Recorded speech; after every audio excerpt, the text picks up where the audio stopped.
rebonjour à tous. Donc ici nous sommes non plus sur les suites arithmétiques mais géométriques. De la même façon, il s'agit d'un cas particulier. Donc, et cette suite géométrique, on va pouvoir passer de ta forme définie par récurrence à sa forme explicite. Alors on va commencer avec le cas général, puis on fera un exemple. Alors ici, pareil, nous allons commencer avec notre suite géométrique, mais définie par récurrence. Alors de la même façon, nous allons avoir nos cases. Ici 0, avec la valeur U0 dedans, 1, et ainsi de suite. Ici, nous allons avoir n, et ici, nous allons avoir la valeur n plus 1. Et une suite géométrique, c'est-à-dire que pour passer d'une valeur à une autre, ici, nous allons multiplier par la même valeur. Alors, cette valeur, c'est ce qu'on appelle la raison. Et pour une suite géométrique, on va l'appeler Q. Donc, pour suite arithmétique, c'était R. Pour suite géométrique, c'est Q. Ce sont des notations.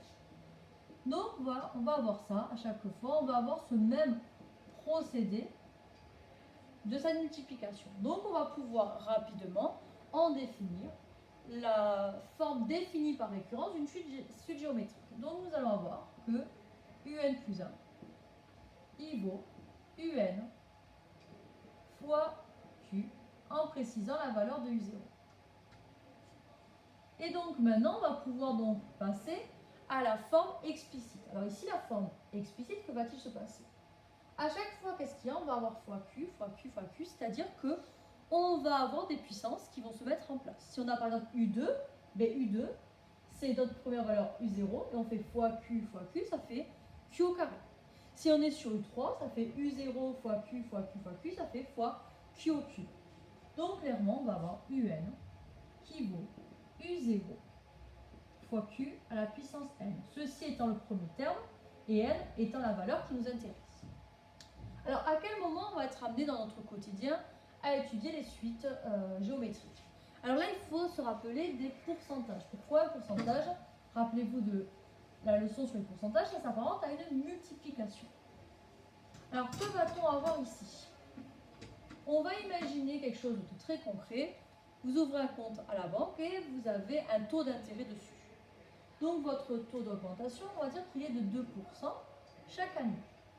Imaginons que la première année, vous ayez reçu 1000 € de cadeaux et vous ne voulez pas toucher à ce compte, vous ne rajoutez pas, vous n'enlevez pas d'argent, les intérêts travaillant pour vous. Alors ici, rappelez-vous qu'une augmentation de 2% revient à multiplier par 1,02. Donc si ici on est à calculer ce qui se passe la prochaine année, on va avoir donc U0 fois 1,02. Donc ici, ça sera notre raison. Si on voit ce qui se passe la deuxième année, donc on va avoir notre premier terme fois 1,02. Donc c'est-à-dire que notre 1,02 se multiplie à chaque fois. Donc ici, par récurrence, on aurait donc un plus 1 qui est égal à un fois 1,02 en précisant u0 qui est égal à 1000.